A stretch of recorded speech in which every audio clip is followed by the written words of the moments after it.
Welcome to r/ProRevenge, where an employee gets revenge on his ex-boss not once, but twice for software piracy. With everything going on in the world right now with Facebook and Instagram and seemingly everything being hacked, I thought I had to bring you this story. This boss thought it would be a good idea to download a pirated version of Windows onto every single PC in his office, and clearly he didn't get away with it. I thought I was done with my revenge, till my former boss gave me a second chance years later. This happened a few years back, and recently the whole ordeal just gained some new ramifications, so be advised it's a long tale. Part 1, where I caused my old boss to lose a buttload of money due to software piracy. A little context. I'm a teacher with a degree in advertising, and I've been involved with IT for the past 20-something years, although I found my love for teaching just some 10 years ago.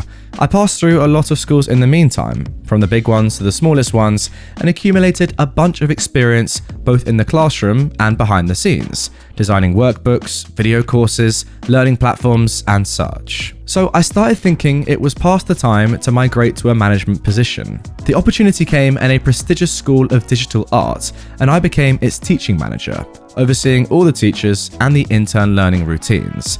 It was a hard but honest job, for a time. Soon, it became obvious that my boss was not exactly what he tried to present to students and employees. He would display bursts of anger and antagonize the team, demanding impossible results and asking about tasks that he never assigned, but somehow was our job to guess. One time, during a meeting, he grabbed a big chair and pretended to throw it across the room. It was his idea of a joke. Nobody even flinched, because nobody doubted for a second that he was capable of actually doing the deed. Needless to say, nobody laughed as well. In my country, employers may hold employees' contracts for up to 3 months, which means that for 90 days you have no job security and may be fired at any moment without any consequence to the company, which my boss reminded everyone all the time, half joking, trying to keep everybody on their toes. He actually excused me from this treatment. He had this bad habit as treating the managers differently and gave me constant praise for a good job, till the day my temp contract ended, meaning I was then an actual employee with full benefits and couldn't be fired without him paying me everything the law stated. So, it really surprised me when he started the hostile treatment not 24 hours after my temporary contract ended and the full employment began. Gone were the praises, and in their place came screams, bad reviews, and more insane demands. We paid an outside company to do maintenance on the classroom PCs every week, but somehow bugs and crashes were now my fault. One time, he made me stay after hours on a Saturday after all students and staff had left and prohibited me from going home before I had all computers running smoothly. He asked me to find him a new seller, and I introduced a friend, making it clear that by no means was I asking for him to be hired. I was just making introductions, and if he liked the guy after they talked, it was his own decision and responsibility to hire him or not. A few weeks later, he gave me an earful for going for drinks with this friend of mine, saying that managers should stick with managers and that I should mingle with him, not the staff, because they were beneath us, apparently. I said this was absurd. Reminded him that I've known this guy for years already, and that if he wanted to, he could join us for drinks anytime. It was not the response he expected. The abuse continued and actually intensified. One day, I started to feel chest pains, and my left arm went completely numb. While my friend called for an ambulance, I retreated to my boss's office, at the time being occupied by his fiancée, and calmly told her, "Don't mind me, I think I'm having a heart attack, so I'll just lay here for a few minutes so the students can't see me." Of course, she went nuts at this. The good news, it wasn't a heart attack, but an anxiety attack, and it wasn't the last one. I was 36 at the time, and it was the first time I saw my mum cry since my dad passed, more than 20 years prior, from, of course, a heart attack. I decided enough was enough, so I gave my 30 days notice, citing health issues. I hadn't yet completed 6 months working there. I sat down with my boss, and I didn't blame him in any way, but I said that the stress was making me worry about leaving my family too soon, and I gave him every guarantee he needed that I would work through my entire notice period in order to complete every single project we started since my hiring. So I finished updating the courses, finished the development of our brand new e-learning platform, finished hiring the teachers for the next semester. I even shot videos to promote every single course on the school's menu. Less than a week left till my last day, he called me into his office to show the company's new career plans. I don't know the equivalent term in English, but it's the path planned by the company for the growth of each position. So you see, that's what you're going to earn in a few months. That is, if you stop being a sissy and just do your effing job. I couldn't believe it. After all the abuse, all the toxicity, I tried to go to the higher road and end everything on a good note, and he called my health issues being a sissy. I was done.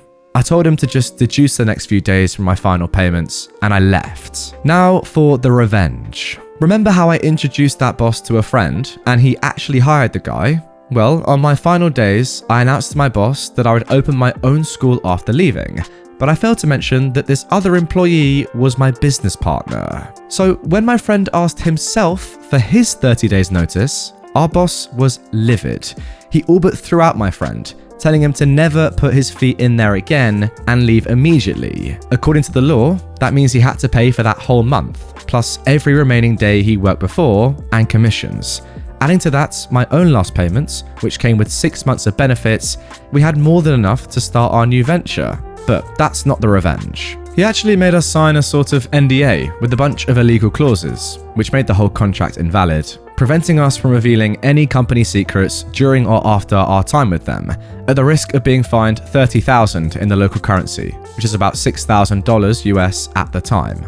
However, no contract in the world may prevent one, at least in my country, from reporting any illegal activities, which is why I wasn't worried one bit when I reported him and his school for having 50 plus PCs running a pirate version of Windows, Office, the whole Adobe suite, Revit, Cinema 4D, 3ds Max, and lots of other very expensive software. Not long before this, a big and traditional chain of stores had gone bankrupt in our state for having to pay, retroactively, fines upon fines on Windows alone. So it's an understatement to say that the government was taking piracy pretty seriously at the time. It gets funnier when you realise that the reported person receives an email with the whole complaint, apart from the author of the report, the minute it's filed, so he can prepare his defence. His response wasn't at all unexpected. Some 5 minutes after our report, a similar email came into our inbox, reporting us for 30 unlicensed copies of Windows and many other programs. My business partner still talked to the finance manager on our old job, and, knowing that our ex-boss would probably be right beside him, fuming and screaming, decided to send him a picture of our only classroom, with no computer in sight.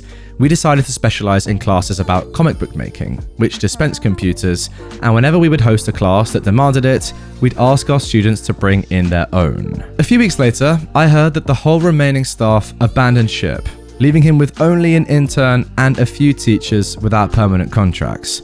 My former boss actually kept tabs on us, and, learning that some of his teachers were contacting us to host special classes, started to blackmail them, threatening to terminate their contracts if they insisted on doing business with us, even though there was no exclusivity clause in their contracts. Some of them called the bluff, and he had to pay another load of money on breach of contracts alone. Time went by, and I hear the guy is counting his pennies and struggling to keep afloat. He used to open full classes every 6 months, occupying every day and time available.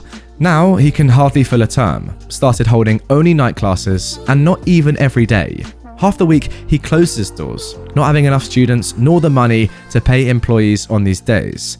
Before I left, he'd paid $40,000 on the architectural project alone to expand the business within a year. But now I hear he was considering closing his doors and offering only online courses. And that's before even the pandemic. And now for part 2, where, years after my revenge, I made my ex-boss again pay a bunch load of money, this time on legal fees. First of all, I need to say that my own school has closed its doors. Me and my friend were not a good fit, as business partners at least, and now we're not even friends. That's life. We cashed out, sold what could be sold, and each went with our own lives. I may eventually write about my petty revenge against this guy. You can say I hold many grudges, but this tale is not about him. Some months later, I found out that our ex-boss was suing us. Our school, that is, which, as I mentioned, didn't even exist anymore. My ex-friend's sister, who is also his lawyer, contacted me and told me about it. Now, I couldn't find anything on the public records since the lawsuit was running on court-ordered sigil. I talked to my own lawyer, and she said, if they didn't cite you directly, pretend you know nothing about the matter. And so I ignored the issue for a few years. During lockdown, the appointed official finally found me at home and served me. That also gave me access to my boss's claims, since I had 15 days to prepare my defense. My wife found me laughing out loud in front of the computer.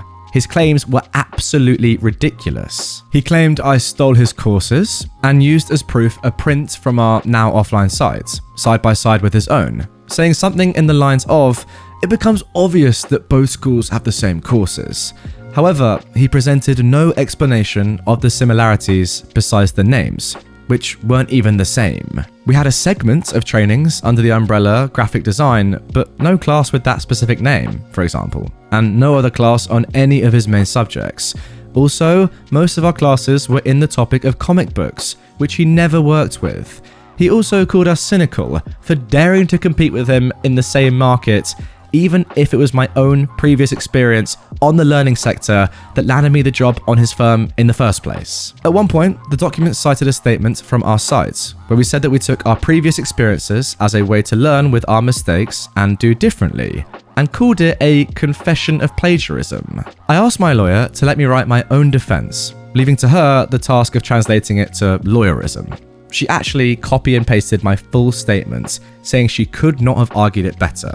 I put on paper all the repulse I felt, cited all my experience with teaching, and rebuked every single one of his claims with facts and actual proof, attaching printed conversations, saved emails, and bringing attention to his own lacking of proof. The judge tossed the case and made him pay all the legal fees, including my lawyers. Now, he could have avoided this if he'd entered the lawsuit into small claims court, but since he wanted the $30,000 from the NDA, plus damages and sigil, he had it coming. Just another shove of dirt on his coffin. And that is the end of that story. But to clear up a little bit of confusion that there might have been with you guys and in the comment section on Reddit, OP has given us a little edit at the end. Okay, I guess there are a few details I left out that I thought weren't important, but in the end could help to explain circumstances better. As many of you guessed, English is not my first language. That would be Portuguese. Even then, as a writer, I have to admit, not my best work. Well, it wasn't too bad, my friend.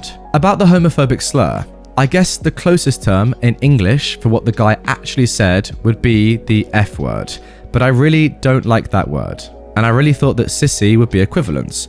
Also, maybe it's important to note that I am queer. I'm AMAB, non-binary, and pan-bisexual. And this dude knew, at least about the second part. The first one even I hadn't figured out until much later. Early on in my training, my boss started to rant about how he would never again hire women, nor the F word again, because they were all but trouble. Suddenly, he stopped and looked at me. "You're not an F, are you?" "Actually, I'm bisexual," I said. "Okay, so not an F. Phew." About the NDA, I said it was sort of an NDA. It was actually an abusive document that he demanded that I wrote, stating lots of rules and penalties regarding employees' behavior, and made everybody sign. It wasn't written by a lawyer. Again, I wrote it based on internet searches and notes he kept sending me by email. As I said, there were a bunch of illegal clauses that made it in fact void, but his objective was to bully workers into thinking it wasn't, and that defying him would result in dire consequences. Also, he never gave any one of us a copy, which is all sorts of illegal as well. And finally, about my lawyer. She is actually my mother-in-law, and she's not very good at her job. But being family, she never charges me. So this lawsuit was a big win for her as well. Also, I consider myself a very educated person, and although my degree is in advertising, it never stopped me from wanting to know about other stuff. Speaking English, for example, is something I taught myself, although not that well. I know a lot about law and local regulations, and that knowledge has helped me before, like all the times I've tried to start a new business. So no, not that surprisingly, I could write my own legal defense. Thank you everybody for reading and the comments. And there we go, guys. That is the end of that one. After yesterday's somewhat questionable stories, I wanted to give you one today that I knew was 100% real, and that definitely was. Nothing too extravagant, all believable, but still brilliant revenge. Well done. It seemed like this guy is just an extremely jealous person, right? And was creating his own problems. If he'd just done things the right way from the start and not picked on people and been a bully for no real reason, I don't really get why he was doing that. What is there to gain? In my opinion, nothing. He would have been fine. And also, going after you for piracy and stuff when he's doing it himself, it's very, very strange. Why? I mean, genuinely just scanning through this again, it almost seems as if every time that your ex-boss got in more trouble, yeah, it was because of you, but mostly it was because he opened the door for you to do something. Like, without him putting himself in the mud, you wouldn't really have been able to do too much. It was all his own doing, really. Anyway, guys, that is going to do it for this episode of r/ProRevenge. I really hope you have enjoyed this one. If you did, and you want to see more revenge stories from me right away, check out this video on screen. This is actually catastrophic revenge. So to be fair, the revenge is a lot more serious than this video. If you are new around here, hit this button as well to subscribe, and I will see you all tomorrow with a brand new video.